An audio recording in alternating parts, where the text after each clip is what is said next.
이곳을 주목하여 보소서. 오직 하나님의 말씀만이 선포되게 하시고 하나님의 말씀을 받은 하나님의 백성이 이 세상을 거룩하게 살 수 있도록 주님 인도하여 주시옵소서. 오늘의 예배를 주님께 드립니다. 기쁘게 받아 주시옵소서. 예수님의 이름으로 기도합니다. 아멘. 아멘. 안녕하십니까? 예, 반겨주셔서 감사합니다. 예, 오늘 우리 시부야 복음교회에서 이렇게 말씀을 같이 나누게 해줄 수 있도록 우리 정말 배려를 해주신 우리 김영길 목사님과 우리 성도님들 여러분께 다시 한번 감사를 드립니다. 그리고 또한 하나님의 말씀을 같이 나누게 되어서 너무 기쁩니다. 오늘 말씀을 통하여서 여러분과 제가 하나님께 많은 은혜를 받으시고 또 하나님을 위해서 어떤 삶을 살아가야 될지 다시 한번 결단하고 헌신하시는 저와 여러분이 되시기를 주님의 이름으로 축원합니다. 아멘. 제가 사실은 앞에 있는 내용과 우리 일부 예배와 비슷하긴 하지만 좀 아쉬웠던 건 일부 예배가 좀 짧아서 시간적으로 제가 제 간증을 좀 못 해드렸거든요. 그래서 오늘 2부 예배는 제 간증을 조금 하고 아무래도 여러분들이 저를 좀 아셔야 될 것 같아서 간증을 좀 하고 오늘 말씀을 함께 나누도록 하겠습니다. 저는 저희 아버님이 목사님이셨습니다. 그래서 어려서부터 교회를 너무너무 잘 다녔고요. 또 여러분들이 저를 보시기에도 제가 좀 착하게 보이죠? 왜 웃으셨습니까? 그렇게 안 보입니까? 네, 아주 어렸을 때부터 굉장히 그냥 부모님 말씀에는 잘 믿었습니다. 저희 부모님께서는 북한에서 계시다가 그 뭐라 그러죠? 우리 그 일사후퇴 때 그때 월남을 하셨어요. 그리고 저희 이제 아버님께서 목사 활동을 하셨는데 저희 아버님의 동생분이 계셨는데 북한에 그분은 못 내려오셨대요. 그리고 그 당시에 의사였다고 하십니다. 그래서 저는 저희 삼촌이죠. 삼촌이 되신 그분을 보지도 못했고 한 번도 만나본 적도 없고 알 수도 없었습니다. 그런데도 제가 그 삼촌이란 분이 거기에 계시다는 것은 우리 부모님의 말씀을 통해서 제가 믿게 됐죠. 똑같은 의미로 제가 예수님을 본 적도 없고 제가 만나본 적도 없는데 어렸을 때 우리 부모님께서 예수님이 계시고 그 예수님이 십자가에 달려 죽으시고 저를 위해서 죽으셨다는 것을 이야기하니까 착한 저는 그걸 다 믿게 됐습니다. 우리가 믿음이라는 걸 좀 제가 말씀드려요. 첫 번째 저의 신앙의 시작은 부모님의 믿음을 그대로 받아들였던 겁니다. 그런 와중에 여러분은 잘 아실지 모르겠지만 제가 62년생이에요. 1970년도 초에 저희가 국민학교, 지금 초등학교라고 그러죠. 초등학교 다닐 때 저희 아버님께서는 교회 목회를 하지 않으시고 다른 선교 사역을 하고 계셔서 교회를 갖고 계시진 않으셨어요. 그래서 제가 동네 다른 교회를 다니고 있었는데 저희 집과 동네 교회와 사이에 뭐 하나가 있었는데 그게 굉장히 중요한 사건인데 저한테는 만화 가게가 있었어요. 여러분 아시죠? 만화 가게. 근데 그 당시에는 여러분이 잘 아시지만 기밀 레슬링 이런 것들이 있는데 그 만화 가게에만 유일하게 TV가 있었습니다. 그래서 그 TV를 보려면 만화 가게에 조금 투자를 해야 돼요. 그러면 거기서 무슨 쿠폰을 주는데 그 당시에 그걸 몇 장을 모아오면 그 TV를 볼 수 있게끔 했던 겁니다. 근데 어느 주일날 저희 이제 아버님께서 교회를 안 하셨기 때문에 저는 혼자 그 교회를 주일날 갔는데 어느 날 이 사탄의 뭐 그렇게보다는 또 어린 마음에 그것을 모아야겠다는 생각에 제가 수입이 없으니까 저희 어머니께서 얼마인지는 기억이 안 나요. 얼마를 주셨는데 헌금을 하라고. 그 헌금을 가지고 말 안 해도 다 아시는군요. 만화 가게를 가서 그 당시에 제 머릿속으로 굉장히 치밀하게 계획을 짜서 시간을 보고 예배가 끝나고 딱 돌아가는 시간에 맞춰서 가야지. 그리고 잘 보고 말씀을 그리고 들어갔습니다. 그런데 그때 저희 어머니께서 갑자기 얼굴이 달라지신 거예요. 보통은 교회 잘 갔다 왔니? 뭐 이렇게 물어보시는데 어디를 갔다 왔냐고 물어보시는 거예요. 그래서 저희의 모습은 어떻습니까? 아담과 하와를 꼭 닮았죠. 들통이 날 때까지는 부인을 하는 겁니다. 교회를 갔다 왔는데 이러는 순간 번쩍.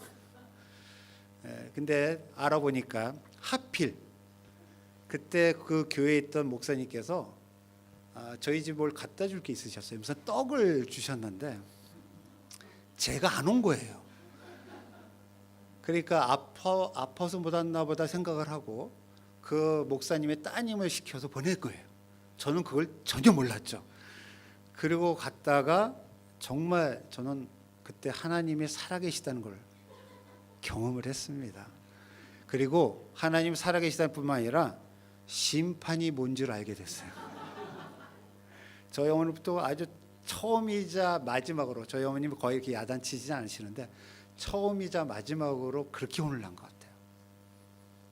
근데 그 다음 주에 저희 어머님이 2배의 헌금을 주셨어요. 그리고 이번엔 꼭 가라. 근데 요새 같은 저 같았으면 제가 못 믿고 이 아이의 손을 붙잡고 갈 텐데 아마 저에게 기회를 주신 것 같아요.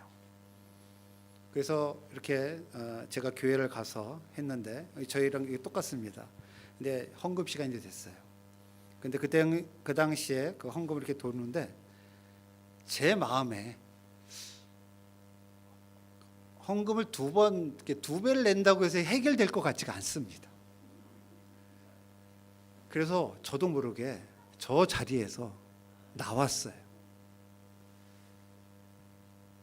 그러니까 지금도 그게 되는데 제가 나와서 절을 바치겠습니다. 그게 뭐 그 헌금을 2배로 했다고 해서 되는 것이 아니었던 것 같아요. 제 마음에 그때 그렇게 순수하게 나와서 그때 헌신이 뭔지도 몰랐습니다. 근데 오늘 이 모습을 보니까 제가 옛날 생각하면서 내가 왜 이렇게 목사가 됐는지요. 저는 원래 공부를 신학을 늦게 했습니다. 근데 신학을 할 때 바로 이것을 생각나게 하셨어요. 저도 모르게 헌신했던 것, 저도 모르게 서원했던 것을 하나님께서 기억해 주셔서 저를 목회자 삶으로 인도해 주신 것 같아요. 그래서 2번째는 제가 그 부모님들 때문에 제가 그 믿는 믿음이 그 사건을 통해서 다시 한번 나타났습니다. 그런데 그래서 고등학교 때까지는 제가 굉장히 착하게 지냈었습니다. 근데 고등학교가 되니까요, 학교에서 이상한 걸 가르쳐요. 근데 그 저는 정말 재밌었거든요. 그 과목이 뭐냐면 생물이에요. 아시죠? 바이올로지. 근데 그 생물에서 저한테 도전되는 것이 있었는데 그건 뭐냐면 진화론이었어요. 근데 그 진화론을 보면 볼수록, 학교에서 교과서를 보면 볼수록 점점점 창세기보다는 훨씬 믿음이 가고 훨씬 더 과학적이에요. 여러분들 그렇게 생각하시죠? 여기서 머리를 끄덕끄덕 긁으시는 분도 계시고 어떻게 해야 될지 모르는 분도 계시고, 근데 저는 그때 그랬습니다. 그래서 마음속 안에 약간 의심이 생겼어요. 이건 종교고 실제로는 이런 것이 더 맞겠다라고 생각을 했습니다. 그런데 그 당시에 저를 담당했던 전도사님이 아주 나쁜 의미는 아니신데 제가 너무 목사의 아들로 그냥 받아들이고 그냥 믿고 있다라고만 보이셨나 봐요. 그래서 그분이 제 마음의 속도 모르시고 뭐라고 그러셨냐면, 허니야, 너무 이렇게 부모님이 얘기한다고 해서 믿지 말고 너가 말씀을 보면서, 이제 그런 의미이셨는데 말씀에 확신을 갖고 또 의심할 건 의심하면서 잘 봐봐 했던 그 말씀이 저를 싹 낚았어요. 이 전도사님도 사실은 이게 종교적인 것이고 우리의 삶하고는 다르다라고 얘기를 하시나 보다라고 제가 착각을 했어요. 그분이 그렇게 하신 건 아닌데 저의 속마음이 그랬었거든요. 누군가가 그런 이성 삐뚤은 얘기를 해주면 제가 글로 간 거죠. 그래서 제가 한 1, 2년 동안 굉장히 방황을 했던 것 같습니다. 근데 고등학교 한 3학년 때쯤 돼서 저랑 국민학교부터 같이 다녔던 교회에 사실 한 친구가 어떻게 뭐 들리실지 모르지만 정신적이 아닌 귀신이 좀 든 그런 상태가 있었어요. 근데 제가 그걸 보고 깜짝 놀랐습니다. 왜냐하면 저는 지금 이 생물이란 공부를 하면서 영적이다, 뭐 보이지 않는 것, 그거보다는 내 눈에 보이는 것, 내 손에 잡히고 많은 사람들이 믿는 것이 진짜라고 생각을 했는데, 이 내가 잘 알고 있는 다른 사람이 귀신이고 뭐 이런 거는 제가 잘 모르겠지만 최소한 내가 주일학교부터 같이 자라왔던 어떤 아이의 귀신이 들어오는데, 그것은 뭐냐면 그 할머니가 무당이셨어요. 그 할머니가 돌아다니시다가 갑자기 어느 날 내 이 귀신이 얘한테 가야 된다고 하면서 왔는데, 그때부터 그게 문제가 된 거예요. 근데 제가 그걸 보고 설명이 되지가 않습니다. 그래서 제가 느꼈던 그 당시의 모습은 뭐냐면, 내가 볼 수 없는 다른 세계가 있구나 하는 것이었어요. 그래서 그걸 영적인 세계로 보고 저의 나름대로는 이런 귀신들이 성경책에 다 있지 않습니까? 사실은 예수님이 뭐 없는 귀신을 내쫓은 게 아니잖아요. 이게 진짜구나. 근데 제가 직접 경험은 못했지만 나쁜 귀신이 있는 거 보면 좋은 하나님도 계시겠다, 이런 간접적인 신앙을 갖게 됐어요. 그러니까 첫 번째 저희 부모님에 대한 신앙으로 제가 봤으면, 두 번째는 제가 경험했던 것 중에 약간 다른 간접적인 경험으로 하나님을 직접 경험한 것이옵니다. 근데 그러면서 이거를 불이행할 수 없구나라고 하면서 제가 고등학교 때와 대학교 시간을 보냈습니다. 그리고 난 다음에 제가 직장을 다니면서, 제가 그 대학 공부한 거를 아까도 말씀드렸지만 저는 생화학이라는 걸 공부했어요. 저는 과학을 했고요. 과학을 하면서 더 발견한 게 있습니다. 그건 뭐냐면 이 진화론이 될 수 없다라는 거예요. 그러니까 공부를 하면 할수록 더 분명해지는 겁니다. 근데 그 당시에는 잘 몰랐기 때문에 남이 말해 놓은 거를 갖고 있으니까 그렇게 된 겁니다. 그래서 공부가 필요해요. 공부를 하지 않으면요, 자기가 믿는 바가 다른 사람이 얘기한 걸 그냥 받아들이는 거죠. 자기가 정말 공부하면 바뀌지가 않습니다. 내가 확신하는 거예요. 그렇죠? 근데 그 당시에는 그런 것들이 저는 공부로 왔고, 그러다가 제가 어떻게 됐냐면요, 그냥 이름뿐인 교인으로 바뀌게 됐어요. 이 시간이 지나가면서. 그게 뭐냐면 제 게 아니기 때문에, 간접적으로 경험했던 하나님의 그것으로는요, 제가 그냥 일반적으로 교회 다니는데 저는 목사의 아들이에요. 저는 그 당시 교회 집사였고 성가대 지휘를 하고 있었고, 그 다음에 청년부 사역을 하고 있었고, 그 다음에 중고등부 어린아이 사역까지 그냥 그 교회에서 여러 개를 다 하면서 교회의 모든 건 다 알아요. 그런데 중요한 건 제 속에 기쁨이 없고 평안함이 없고 그냥 하는 겁니다. 그냥 하는 거예요. 제가 제약회사를 다니면서요, 제가 사실 목사 아들이고 크리스찬이고 기독교인이라는 것을 숨기고 다녔어요.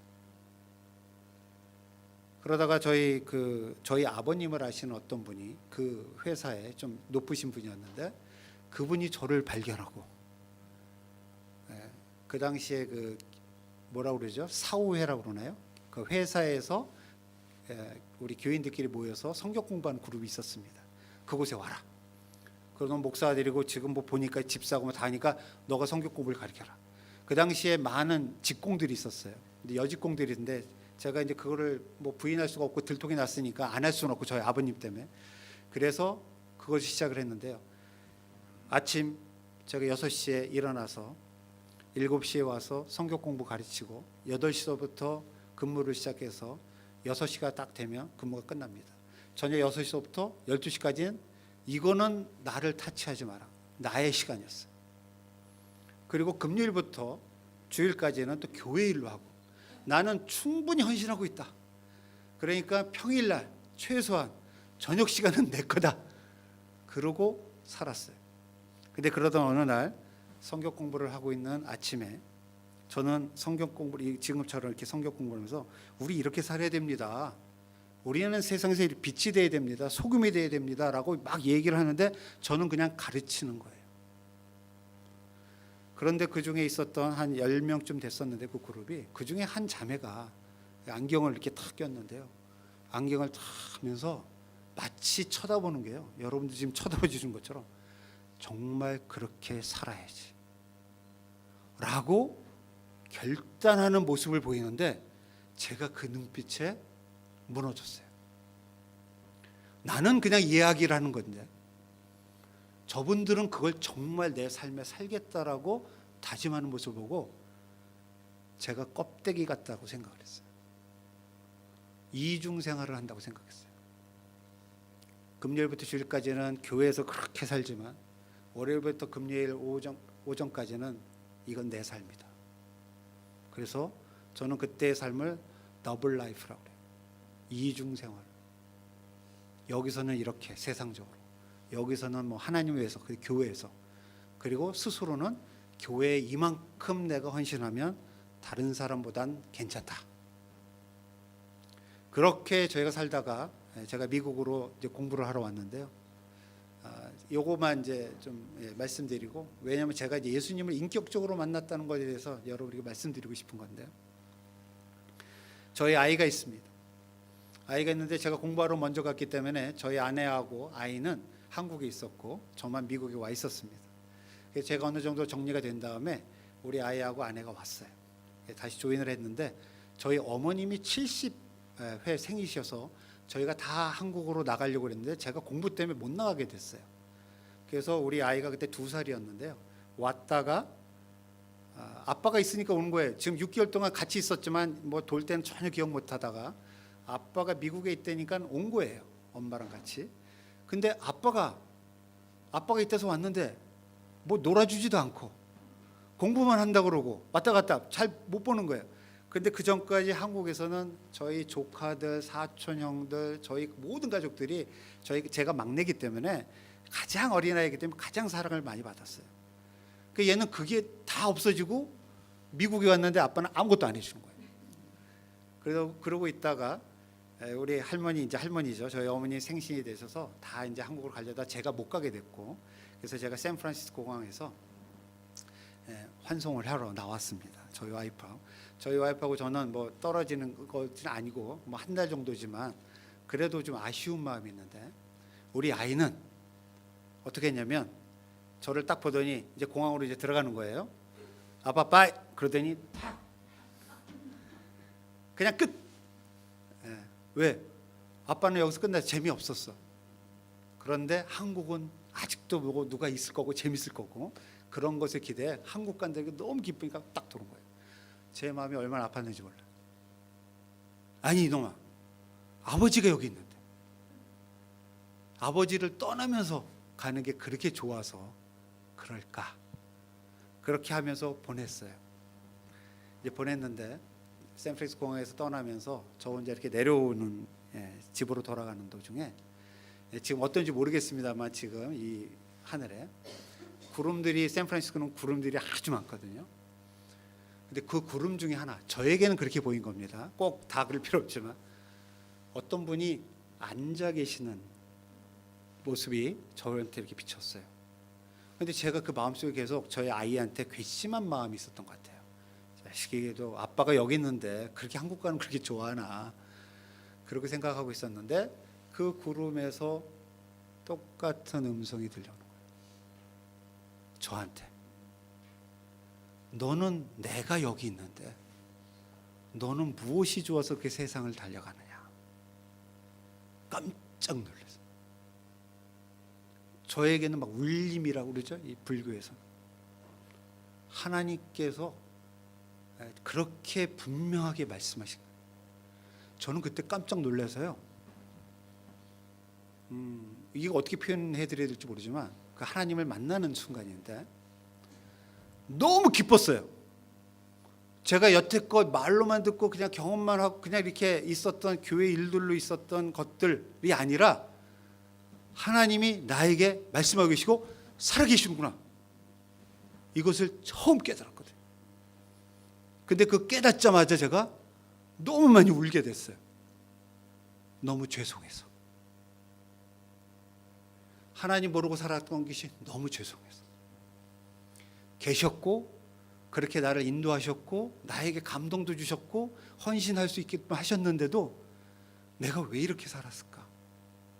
하나님의 뜻도 모르고 내 삶에 그냥 더블 라이프가 맞는 것처럼 살아버렸어요. 그래서 제 그날 저녁에 아마 그때 누군가 저를 봤으면 미쳤다고 그랬을 거예요. 왜냐하면 제가 한 30분 만에 막 너무 좋아서 웃다가 너무 죄송해서 울고 그걸 뭐 한두 시간 정도 왔다 갔다 했던 것 같아요. 그리고 제가 그날 집에 도착해서 제가 회개를 썼던 것 같아요. 참회록이죠. 근데 아마 한 하루 이틀 정도에 한 40페이지 50페이지를 쓴 것 같아요. 제가 했던 것들, 잘못했던 것들, 잘못하고 하나님 뜻대로 안 살았던 것. 근데 그렇게 해서 제가 하나님을 만났는데요. 그 만난 때가 30이 훨씬 넘을 때였습니다. 그래서 얼마나 죄송한지 몰라요. 그리고 제가 저희 교회에서 집사로 그때 이제 좀 하다가 저희 담임 목사님께서 앞으로 어떻게 살 건가, 목적이 뭔가 물어보시더라고요. 하나님의 영광을 위해서 살겠습니다. 그렇지. 근데 어떻게 살 건데? 뭐 하나님의 뜻대로 하나님 원하시는 삶을 살겠습니다. 예, 그랬더니 그럼 신학교를 가자. 첫 번째는 저는 못한다고 그랬습니다. 저는 뭐 목사로 사는 것보다는 그냥 아주 충성스러운 집사로 목사님을 잘 모시겠습니다. 그렇게 고백했어요. 근데 그것을 3번을 계속 반복을 하셨을 때는 3번째는 제가 목사님 그러면 기도해 보겠습니다. 네, 그리고 제가 97년도에 신학교를 가게 되었습니다. 그리고 지금 벌써 한 20년이 지났네요. 20년이 지난 여기에 제가 일본에 와서 이렇게 설교를 할 줄은 꿈에도 생각을 못했습니다. 아마 하늘에 계신 저희 아버님이 기쁘게 생각하실 것 같아요. 네. 오늘 말씀에 오직 이것을 기록한 목적 요한복음인데요. 이 요한복음이 또 저에게도 생명에 대한 얘기를 해주고 또 제가 어떤 사람인지 여러분이 잘 아셔야 제 말씀을 또 듣는데 좀 도움이 될 것 같아서 제 간증을 잠깐 했습니다. 우리 본문을 한번 보실까요? 요한복음 20장 30절부터 31절 말씀입니다. 다 읽으셨지만 저는 다른 성경으로 좀 읽어보겠습니다. 저는 이제 우리말 성경을 보는데요. 이 책에는 기록되지 않았지만 예수께서는 제자들 앞에서 다른 많은 표적들을 행하셨습니다. 그러나 이것들이 기록된 목적은 여러분들로 하여금 예수가 그리스도이시며 하나님의 아들이심을 믿게 하고 또 믿어서 예수의 이름으로 생명을 얻도록 하기 위함입니다. 아멘. 요한복음은 잘 아시지만 사도 요한이 AD 90년쯤에 쓴 복음서입니다. 근데 이 복음서는 여러분들이 다 아시는 것처럼 마태, 마가, 누가는 달리 마태, 마가, 누가는 그 예수님의 생애가 있어요. 요한복음은 생애가 중요하지 않아요. 요한복음은 예수님이 누구신지에 포커스가 되어 있습니다. 그래서 저나 여러분들이 요한복음을 읽을 때 두 가지 방법이 있는데 하나는 그 말씀 가운데 진리를 파셔서 이게 나한테 이렇게 적용이 되는구나 이렇게 보셔도 되고요. 또 다른 거는요. 사도 요한이 이 요한복음을 기록한 목적에 대해서 분명히 알고 그 목적을 쟁취하셔야 돼요. 근데 마태, 마가, 누가는요 복음서를 쓸 때 목적에 대해서 쓰지 않았어요. 그래서 우린 마태복음은 뭐 유대인을 위해서 쓴 거다. 마가복음은 복음을 빨리 즉시 immediately 즉시라는 말이 있어서 예수님의 사역을 얘기한다. 누가복음은 또 인간적인 예수님 우리가 이렇게 해석은 다 할 수 있지만 요한복음도 그렇게 해석은 하지만 우리가 분명히 알아야 될 첫 번째 목적은 저자가 쓴 목적이 무엇이냐가 중요해요. 저희가 학교 공부할 때도 마찬가지죠. 우리가 별로 좋게는 생각 안 하지만 대학교 갈 때 꼭 이렇게 고등학교 공부 잘했던 친구들이 하는 말 있잖아요. 뭐라 그러죠? 어떻게 해서 전국 1등을 했습니까? 교과서만 봤습니다. 그러죠? 근데 그게 진짜 사실이에요. 교과서에서 무엇을 얘기하고 있는지 분명히 알면, 가르치는 선생님이 무엇을 가르치려고 그 목적을 분명히 알면 아는 겁니다. 근데 우리가 왜 모르냐? 이게 중요한 건지 저게 중요한 건지를 전혀 모르고 그냥 보기만 하는 겁니다. 그래서 그 목적을 제대로 찾지 못해요. 오늘 말씀은요, 요한복음은 어떤 책이라고 분명히 있습니다. 그래서 저는 그렇게 말합니다. 요한복음에 대해서 굉장히 유명한 학자들이 이야기한 게 많습니다. 그리고 이거에 대해서 얘기한 분도 많은데 다른 의미로 해석이 가능해요. 그건 그분의 해석이에요. 그게 틀렸다고 저는 말을 하고 싶지는 않습니다. 그러나 최소한 요한이 쓴 저자의 목적은 이것이다 라는 것을 여러분과 제가 분명히 깨닫고 이 말씀을 더 봤으면 합니다. 자, 그런데 여기에서 뭐라고 되어 있냐면 이렇게 되어 있습니다. 31절에 뭐라고 하냐면 예수의 이름으로 생명을 얻도록 하겠다. 자, 이 요한복음은 누구를 위해서 썼을까요? 한번 제가 여쭤봐도 될까요? 누구를 위해서 썼을까요? 요한복음. 지금 우리들을 위해서도 이게 이제 해석이에요. 좋은 해석이에요. 2000년도에 지금 살고 있는 우리들을 위해서 썼다. 아주 좋은 해석입니다. 자, 그 다음에 또 누구를 위해서 썼을까요? 맨 처음에 최소한 자기가 살고 있었던 사람들이겠죠. 그 사람들을 대상에 썼어요. 그게 AD 90년쯤 된다고 합니다. 근데 그 사람들 말고도요, 이 사람들 AD 90년 전체에 있는 모든 사람이 아니라 일단은 예수님이 누군 줄 아는 사람에게 쓴 거예요. 예수님을 믿는 사람에게 썼습니다. 예수님 믿지 않는 사람이 이거 쓴다고 보지 않아요. 오늘날이나 저희가 전도를 하고 성경 공부를 하기 위해서 보여주지만 그 당시에는 교회와 예수님을 믿는 사람들에게 돌려주는 편지였어요. 그래서 그들이 대상이에요. 근데 놀랍게도 오늘의 이 제목을 보면요, 예수의 이름으로 생명을 얻도록 한다라고 하는 것을 역으로 돌리면 저는 그렇게 봅니다. 이 말씀을 그 당시 있었던 이 저자가 쓴 거에 대한 대상자들, 청취자들에게 뭐라고 경고를 하냐면요, 너희들에게 생명이 없다. 예수님이 돌아가시고 오순절의 사건이 있어서 교회가 팍, 사도 바울이 만들고 사도 베드로가 만들고 사도 요한이 만든 교회들이 그렇게 퍼졌는데 예수님이 돌아가신 지 60년 만에 교회가 어느 정도 발전됐지만 지금 보는 사도 요한은 그 교회를 보고 뭐라고 하냐면 너희에겐 생명이 없다. 도대체 어떻게 믿기에 생명이 없는가? 그렇게 이야기를 하고 계십니다. 그러면서 여기 분명히 나오죠. 예수를 이상하게 믿어서 그런 거예요. 예수를 이상하게 믿으니까 그런 거예요.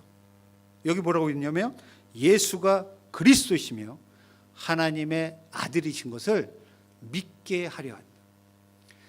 요한복음은 두 가지 목적입니다. 무엇을 믿게 하려는 믿는 것과 그것을 통해서 얻게 되는 거예요. 얻게 되는 건 생명이고 믿게 되는 것은 무엇인지 제대로 믿으라 라고 이야기를 하고 있습니다. 저희 1년 전에 저희가 아는 어떤 분의 돌아가셔서 장례식이 있었습니다. 그분은 권사님으로 굉장히 신실하게 하나님을 믿으신 분이었어요. 근데 그분의 장례식에 저희 교회는 안 다니셔서 저희가 그 추모 예배를 저희가 참석을 했습니다. 참석했더니요, 그 당시에 그 장례를 집도하시던 목사님이 이런 말씀하셨는데 굉장히 마음에 들었어요. 이런 얘기입니다. 자, 우리는 이분이 돌아가셨습니다. 고 누구누구 권사님의 삶을 우리가 추모합니다. 그래서 추모하지만 사실은 이 세상에서 우리가 더 볼 수 없다는 이별이 아쉬워서 웃은 거지, 이분은 지금 천국에 가 계십니다. 그러니까 우리는 환송을 해드려야 됩니다. 기쁨으로. 그러면서 어떤 말씀하셨냐면 성도들은 생명을 갖고 있습니다. 그런데 혹시 참석해 주신 여러분 중에 생명이 없으신 분이 생명이 있으신 분을 장례해 보신 분 계십니까? 그러시더라고요. 이분은 돌아가셔서 살아있는 내가 와서 이분을 조문하러 온 건데 말씀이 거꾸로예요. 이분은 생명이 있으시고 혹시 여러분들 중에 생명이 없는데 생명이 있으신 분을 조문하러 오신 분이 계십니까? 라고 질문을 하더라고요. 이 생명은 무엇일까요? 성도는 영원한 생명을 가지고 있다라고 말씀을 하시더라고요. 그렇다면 제가 오늘 말씀드릴 이 본문을 통해서 여러분들에게 나누고 싶고 도전하고 싶은 것은 여러분들은 어떠한 생명을 갖고 사시느냐, 그리고 그 생명을 갖고 있다면 그 무언가 성경에서 말하고 있는 생명을 갖고 있다 그러면 이 생명을 갖고 나는 어떻게 살 것인가. 우리가 첫 번째로 생명의 기록은 똑바로 읽자입니다. 똑바로 읽자. 자, 말씀을 보니까요, 이 책에는 30절에 기록이 된 게 되게 많이 있어요. 기록되지 않은 것도 많이 있어요. 예수님이 하신 게 너무 많아서 기록되지 않았지만 예수님께서 하신 모든 표적들이 많고 기적들이 많습니다. 그렇지만 사도 요한은 뭐냐면 이것을 기록한 목적은 그래서 기록했다라고 해요. 기록한 것을 똑바로 읽을 수 있어야 됩니다. 저희가 하나님의 말씀을요, 죄송하지만 저희는 미국에 있는 교회나 또 여기 우리 시보야 교회는 아닐 거라고 생각합니다. 일주일에 한 번씩 읽으시는 분이 계세요. 어떨 때요? 교회에 와서.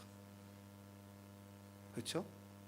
지금 영원한 생명에 대한 이야기를 지금 이야기하고 있는데 평상시에는 그 영원한 생명이 필요 없나 봐요. 주일날에만 필요한가 봐요. 그래서 주일날만 보시는 분이 계세요. 저 죄송한 얘기지만 저희 교회도 그런 분이 계시는데 저희 교회에서 통독이라고 이제 전체 성경을 읽는 걸 지금 한 3년째 3번 정도 돌아가면서 읽는데요. 처음에 다 이러더라고요. 그 이야기가 어디 있었는데, 어렸을 때 뭔가 다윗과 골리앗 어디에 있었는데 전체적으로 보지 못하더라고요. 어렸을 때 들은 이야기만 기억이 남는 겁니다. 그게 아닙니다. 기록한 것은 읽으라고 기록되어 있는 거예요. 그래서 똑바로 올바르게 읽어야 됩니다. 이것을 기록한 목적은 이렇게 나와 있죠. 그래서 우리가 이 자체를 많이 봐야 되는데 뭘 기록했냐? 사도 요한은 이렇게 얘기합니다. 이렇게 많은 것 중에 내가 몇 가지만 기록했다. 요한복음에는 우리가 표적을 7가지 표적이 있어요. 그 다음에 나는 누구다라는 I am statement라고 그러는데 그것이 또 7개가 있습니다. 그리고 그 사이사이마다 강해가 들어가 있어요. 그러면 이 전체를 왜 썼냐? 나는 이런 목적으로 썼다. 그런데 이 앞에 나와 있는 표적 중에 요한복음 굉장히 재미있는 게 많습니다. 요한복음에서 많은 기적 중에 7가지 딱 표적만 썼는데요. 그 표적 중에 물을 건넌 것과 오병이어 2사건 이외에는요, 다른 복음서에는 전혀 없는 거예요. 오로지 요한복음에만 쓴 겁니다. 이거 마태복음, 마가복음, 누가복음을 내가 읽어보니까 이게 빠졌더라 하고 집어넣은 것이 아니에요. 나는 이 표적에 대해서 예수님이 누구인지를 증언하겠다라고 쓴 거예요. 그래서 요한복음만큼은 예수님께서 하신 일을 기적이라고 쓰지 않습니다. 미라클이라고 안 그래요. 사인이라고 합니다. 표적이라고 합니다. 사인은 뭡니까? 그 자체가 중요한 게 아니라 그것이 가리키는 것이 더 중요해요.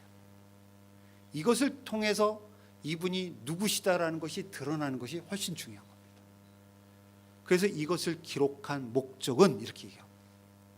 그래서 이것은 올바르게 읽으셔야 돼요. 그냥 이게 요한복음이다라고 쭉 읽고 나가신 게 아니라 그래서 이 말씀을 쓰셨구나. 니고데모의 사건은 예수님이 뭘 얘기하시려고 쓰신 거구나. 사마리아 여인과의 이 관계는 예수님께서 무엇을 얘기하시려고 쓰신 거구나. 38년 된 병자가 막 베데스다 목가에서 다른 것에 무엇 때문에 하신 거구나. 오병이어가 무엇 때문에 하는 건가. 다른 복음서의 오병이어는 그냥 사건이지만 요한복음에서는 요한복음 6장에 보면 이 사건보다 그 사건 다음에 설명이 더 깁니다. 그게 분명하게 나와 있어요. 그것을 보셔야 되는 거예요. 그것을 그래서 저는 첫 번째로 올바르게 봐야 한다 말씀드립니다. 올바르게 말씀을 보셔서 올바르게 그 저자의 의도를 잘 파악하시는 여러분 되시기를 주님의 이름으로 축원합니다. 두 번째는 올바르게 믿자입니다. 똑바로 읽으면, 올바르게 읽으면 내가 믿는 그분이 누군지 분명해집니다. 근데 요한은 뭐라고 되어 있냐면요, 우리가 믿는다라는 거, 제가 이 표현을 많이 쓰지만 저희 어렸을 때, 저희 어머님 아니시지만 그때 동네에 정한수라고 이렇게 떼어놓고 아침마다 비시는 분이 계세요. 저희가 저는 일본에 두 번째 왔지만 첫 번째는 제가 옛날에 회사 다니면서 출장을 와서 그런 건 전혀 못 봤지만요, 저희가 어제 그제 이렇게 다니면서 신사 같은 걸 많이 보고 사람들이 하는 걸 봅니다. 자, 그들의 그 믿음의 모습, 정한수를 떠났던 우리 옛날에 우리 어머님들의 모습, 그들의 행태를 보면요, 우리가 존경이 됩니다. 그 아침에, 그 깨끗한, 그리고 그 시간에 자기 자녀들을 위해, 복을 위해서 비는 거죠. 그 자체는 그렇습니다. 그런데 기독교에서 말하는 믿음은요, 믿음의 행위가 아니라요, 그런 모습의 행위가 아니라 믿음의 대상이 더 중요합니다. 올바른 믿음의 대상으로 그 올바른 믿음의 행위가 필요한 거죠. 올바른 믿음의 행위는 우리 눈에 보여요. 그렇죠? 한국에서도 대학 입시가 되면 어떻습니까? 뭐 떡을 붙이고, 죄송합니다만 큰 교회, 대형 교회 아침에 그런 것이 있다네요. 대학 입시를 위한 특별 새벽기도에 사람들이 몰린다. 저는 가끔 과연 하나님께서 원하시고 우리가 제대로 하는 것인가를 보게 됩니다. 나의 아이를 위해서 하나님을 이용하는 거죠. 하나님의 그 믿음의 대상, 하나님이 누구신지 잘 모르는 겁니다. 근데 그것이 왜? 첫 번째, 제대로 읽지 않아서 그렇습니다. 기적의 사건만 읽으면 나도 이렇게 하나님께서 도와주셨으면 좋겠다. 나 아픈데 이거 그러지 말라는 것이 아닙니다. 그것만으로 끝나는 게 문제라는 거예요.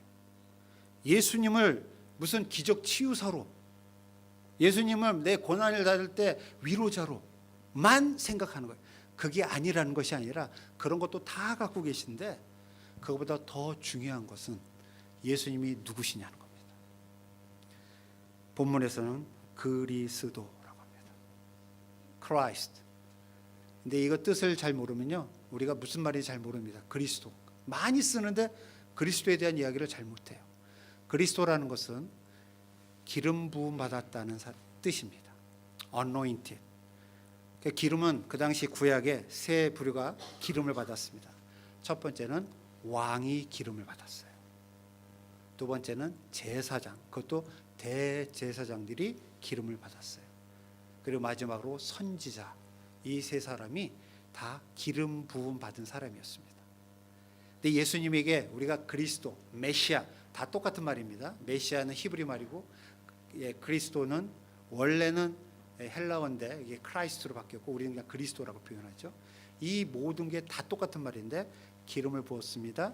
기름 부음 받았습니다. 어떤 걸로? 하나님의 말씀을 대언하는 선지자로, 하나님을 중보하는 대제사장으로, 그리고 하나님의 백성을 이끌어가는 왕으로서. 그리스도는 바로 그런 분이십니다 라고 예수님을 소개하고 있어요. 여러분들 멋대로 믿지 마십시오 라는 겁니다. 예수는 나를 이렇게 해줘 도와주는 사람이야, 나를 다 맞아요. 그렇지만 그렇게만 보지 마시라는 거예요. 나를 낳게 하시는 이유가 뭡니까? 그분이 하나님이시기 때문에 그런 거예요. 나를 이렇게 힘들 때 도와주는 게 뭐니까? 그분이 나를 사랑하는, 그리고 하나님과 연결해주고 싶은 하나님의 말씀을 가득 갖고 계신 그런 분이시기 때문에 우리가 그런 것도 간구하는 겁니다. 근데 우리가 레벨을 너무 낮춰서 생각을 하는 거예요. 올리시는데 똑바로 믿자입니다. 우리의 믿음의 대상이 누군지를 똑바로 보는 겁니다. 그것은 오로지 성경을 제대로 읽는 것에서부터 나옵니다. 오늘 아침에 목사님이랑 잠깐 얘기하면서 여러분들이 T라는 성경 공부를 하시는 건데 정말 열심히 하시기 바랍니다. 거기에 나와 있는 하나님의 말씀, 하나님의 의도를 정말 파헤치시면 이걸 통해서 내가 배우는 것도 있지만 뭐 우리는 많이 그런 거죠. 이걸 배워서 뭘 적용할까? 적용도 있지만 정말 예수님이 누구신 줄을 깨달으면요 적용은 제대로 나옵니다. 그렇죠? 우리가 아이들도 마찬가지고 저도 마찬가지지만요 부모님의 의도와 부모님의 삶과 부모님의 진짜 나를 사랑하는 모습을 알게 되면 그 아이들이 그럼 이렇게 해라가 아니라 자기들이 알아서 어떻게 하는 겁니다. 그렇죠? 제가 한국에 있었던 어떤 분이 그러시더라고요. 때가 되면은 부모님한테 전화 드립니다. 그리고 생일이 되면은 여행 가시라고 보내드리고, 근데 찾아가 뵙지는 못해요. 바빠서. 그렇지만 제가 할 만큼 다 합니다. 이것은 마치 예수님께서 바리새인들 보고 하는 거랑 똑같아요. 저 일주일에 3번 금식기도 합니다. 저 안식일 다 지킵니다. 그런 바리새인을 보고 예수님이 뭐라고 그랬냐면 회칠한 무덤 같다고 그랬어요. 무덤이 뭡니까? 죽었다는 거예요. 너희들에겐 생명이 없다. 너희들은 행위가 있고 하나님을 사랑한다고 하지만 아니야. 하나님을 정말 사랑한다면 이렇게 할 수가 없어요. 저희들도 마찬가지죠. 부모님의 마음을 알면 이렇게 살 수가 없는 겁니다. 부모의 그 심정을 정말 이해한다면 이렇게 살 수 없는 겁니다. 똑같이 하나님의 마음을 제대로 알면 이렇게 살 수 없는 겁니다. 그래서 세 번째로 우리가 똑바로 살아야 됩니다. 제대로 읽은 그 말씀이 제대로 된 믿음의 대상을 보게 하고요. 그것을 깨닫게 되면 제대로 살게 합니다. 하나님의 뜻이 무엇인지 알아요. 자, 그러면 이렇게 믿을 때 얻는 게 있는 게 바로 생명이라고 말씀하고 계셨습니다. 본문에서. 그럼 우리가 죽었다는 것입니까? 어떻게 생각하세요? 죽었다고 생각하시는 분 손을 들라고 그러시면 안 될 것 같으니까 죽었다고 생각하시는 분들은 손을 내려보세요. 한 분 드셨네. 네. 우리가 뭐 살아있잖아. 내가 왜 죽었어? 그렇게 표현을 합니다. 그러나 성경은 우리가 죽었다라고 말합니다. 여러분이 잘 아시는 것처럼 창세 때 하나님께서 인간을 만드실 때는요 죽을 수밖에 없는 존재가 아니었습니다. 살 수밖에 없는 존재로 만드셨어요. 왜냐하면 하나님께서는 우리를 만드시고 서로 같이 교제하기를 원하세요. 그런데 하나님은 어떤 분이세요? 영원히 사시는 분이에요. 영원히 사시는 분 앞에 우리가 유한한 삶을 가지면 이건 그냥 지나가는 하루벌레예요. 저희가 하루살이. 그런 걸 원하지 않으세요. 하나님은. 그래서 하나님께서는 영원한 생명을 갖고 계시기 때문에 우리도 영원한 생명을 갖기를 원하셨어요. 아담과 하와에게 보여주셨어요. 제일 첫 번째 우리가 선악과를 제일 유명하지만 더 유명한 나무가 있죠. 뭐가 있죠? 옆에? 생명나무입니다. 생명나무가 계속 있고 그것을 계속 먹는 우리는 죽을 수가 없어요. 그리고 하나님이 뭐라고 하셨냐면 선악과를 만드시면 그 대신 이걸 먹으면 너희가 정령 죽으리라. 자, 여러분들 우리 성경 아시니까 아담과 하와가 딱 먹고 죽었습니까? 살았습니까? 네? 영적으로 죽었다고 말씀하시네요. 아멘. 그런데 몸뚱아리는 살아있어요. 그렇죠? 이게 무슨 말입니까? 그래서 많은 분들이 그 말씀을 갖고 믿지 않는 분들은 뭐라고 그래요? 죽는다고가 안 죽었네. 하나님이 거짓말 하셨네. 근데 그런 건 아니죠. 지금 말씀하신 것대로 사실은 죽을 수 없는, 살 수밖에 없는 존재인 우리가 이제는 죽을 수밖에 없는 존재로 바뀐 거예요. 존재 자체가 바뀌었어요. 이것을 아까 우리가 크리스마스 트리라는 것을 잠깐 설명을 해드리면 이해가 되실 것 같아서 설명을 드려요. 크리스마스 트리 아시죠? 크리스마스 때가 되면은 장식을 하기 위해서 살아있는 나무를 잘라서 집에다 갖다 놓습니다. 그 집에다 갖다 놓고 이렇게 치장을 해요. 불도 막 하고요, 별도 달고요. 그래 놓고 어떻습니까? 한 달 정도 계속 미국 가면 아주 막 그런 거. 저희 집 앞에 크리스마스 트리만 파는 가게가 있어요. 근데 그 나무들이 한 요만합니다. 다 100불 200불씩 사갖고 자기 차에 싣고 다 집으로 가요. 그래 놓고 하는 게 있어요. 제일 먼저 가서요, 바닥에다가 놓는 걸 놓고요, 물을 갖다 뿌려놓습니다. 조금 싱싱하게 보여야 되니까. 그 아직 살아 있으니까. 그래서 쫙, 그리고 난 다음에 거기다가 모든 걸 다 추리를 해요. 그리고 한 달 정도 씁니다. 보통 한 1월 달까지 쓰는 것 같아요. 12월 초에 시작해서 12월 한 달 동안을 다 크리스마스 추리를 합니다. 그러면 1월 달 되면 어떻게 됩니까? 이 이파리들이 어떻게 되죠? 노랗게 죽어갑니다. 자, 제가 말씀드릴게요. 이 크리스마스 트리는 언제 죽었습니까? 잘랐을 때 죽은 거예요. 나중에 보기에 누리끼리 해가지고 쓰레기통에 집어넣을 때 이게 죽어서 버리는 게 아니라, 그때가 죽은 게 아니라 원래 나무에서 자를 때 그때 죽은 거예요. 근데 죽은 것처럼 안 보여요. 그게 바로 우리예요. 하나님과 영원한 관계에서 단절이 되는 순간, 하나님의 영원한 생명에서 끊어지는 순간, 우리는 지금 살아있는 것 같지만 유한하게 바뀌었다 이거예요. 그래서 모든 사람 다 죽는 거예요. 세상 사람들 다 죽는다고 그러지만 우리 성경에는 죄 때문에 죽는다라고 선포하고 있습니다. 왜냐하면 그 관계가 바뀌고 우리 존재가 영원히 살 수밖에 없는 존재였는데 죽을 수밖에 없는 존재로 바뀌어버린 거예요. 지금 그 과정 중에 우리가 있는 겁니다. 근데 여기서 우리 너무 이 시부야 복음교회는 복음이 팍 들어가 있었습니까? 왜 복음입니까? 굿 뉴스. 이 끊어졌던 크리스마스 트리가요, 살 방법이 딱 하나 있어요. 누가 한번 얘기해 보실까요? 이 크리스마스 트리가 살릴 수 있어요. 어떻게 하면 살까요? 왜? 원래 잘렸던 나무 뿌리에 같이 붙이는 겁니다. 그러면 그곳에 물이 통하고요, 영양분이 통하고, 그래서 이게 살아납니다. 이게 기쁜 소식인 것처럼요, 우리도 똑같아요. 자, 그럼 우리가 만약 크리스마스 트리면 우리는 어디에 붙어야 됩니까? 아멘. 그게 복음입니다. 근데 우리가 어떠한 형태로 해도 붙일 수가 없었어요. 근데 딱 한 가지, 예수님께서 오셔서 십자가에 돌아가면서 우리의 죄를 없애시면서 하나님과 접붙이시길 원하시는 거예요. 그게 바로 본문에서 말하는 생명입니다. 그러니까 이 생명을 가진 사람은 어떻게 살아요? 아까 크리스마스처럼 이제 시시한 데다 잘려서 이 세상을 보여주려고, 잠시 동안 보여주려고 살아가는 것이 아니라 영원한 생명을 갖고 살아가는 겁니다. 그것이 바로 하나님께서 우리에게 원하시는 삶이에요. 영원한 삶. 그 영원한 삶은 바로 하나님의 뜻 가운데 이 세상에서도 다른 크리스마스 트리, 이 사람들을 우리가 크리스마스 트리를 보면 이 세상에 많은 사람들은요, 벤츠도 사고요, 좋은 집도 사고요. 그래서 어떻게 자기 몸에다 치장을 하는 거예요. 크리스마스 트리처럼. 나 멋있지? 그런데 50년, 60년 살면 어떻게 돼요?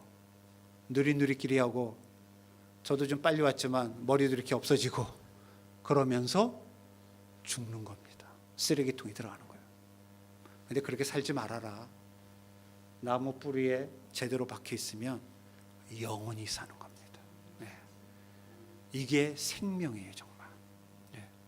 그래서 저희 모두가 이러한 생명과, 그리고 영원한 생명을 받았을 때 나는 어떻게 살 것인가는 제가 말씀을 안 드려도 돼요. 적용 우리가 많이 얘기를 해요. 그러니까 이렇게 해야 됩니다. 그러니까 아니요. 여러분들이 그 생명을 갖고 계시고, 여러분들이 예수님이 누구신지 분명히 알고 말씀을 보면 내가 무엇을 해야 될지 알게 되는 겁니다. 시켜서 하는 건 아니에요. 제가 그랬다고 말씀드렸죠. 제가 30년 평생을 저희 부모님이 뭐 시킨 건 아니지만 나 이렇게 살아야 되나 보다 라고 살아왔어요. 하나도 기쁘지 않습니다. 근데 이제는 하나님이 주신 생명 갖고 주님을 위해서 별거 안 해도 돼요. 근데 이거 해야겠다라고 하는 하나님께서 주신 것을 충성되게 하면 됩니다. 저희가 그런 좋은 표현이 있어요. 큰 교회, 너 큰 교회 하고 왔구나, 큰 일 하고 왔구나. 아니요, 너는 조그만 교회. 그렇지 않아요. 하나님께서 보실 때는 이렇게 얘기합니다. 충성됐냐 안 됐냐를 봐요. 일에 상관없어요. 1달란트, 그러니까 1달란트, 2달란트, 뭐 5달란트 상관없어요. 그건 하나님께서 주시는 거니까. 근데 그걸 갖고 어떻게 했느냐 물어보십니다. 그래서 하나님이 주신 생명을 가지고 혹시 여기에 제가 잘 모르겠지만 아직 나는 생명이 없다. 생명이 없다는 것은 예수가 없다는 뜻이에요. 그런 분 계시면 성경을 보시고 예수님의 그 생명을 얻기 바랍니다. 혹시 이미 생명을 가지신 분들은 혹시 내가 이렇게 좀 막 이렇게 시시하게 살았나? 이 세상을 좀 벗어나서 하늘을 바라보며 하나님의 뜻에 맞춰서 살아가시는 충성되시는 모든 시부야 복음 교회 우리 성도님 되시기를 주님의 이름으로 축원합니다. 기도하시겠습니다. 아버지 하나님 감사합니다. 저희들에게 생명을 주시기 위해서 예수 그리스도를 보내주셨습니다. 아버지 하나님 그것은 저에게 복음이었습니다. 하나님의 생명으로 다시 접붙이기를 원합니다. 혹시 그런 분들 계십니까? 주님 그들의 마음을 열어주셔서 하나님의 생명을 허락하여 주시옵소서. 아버지 하나님 또 저희들 이미 그렇게 받은 우리 형제 자매들 성도들 계십니까? 더욱더 하나님의 말씀을 깨달아 충성과 아버지 하나님께 사랑을 다 바치며 살아가는 귀한 성도님 될 수 있도록 주님 축복하여 주시옵소서. 모든 거 감사드리며 예수님 이름으로 기도합니다. 아멘.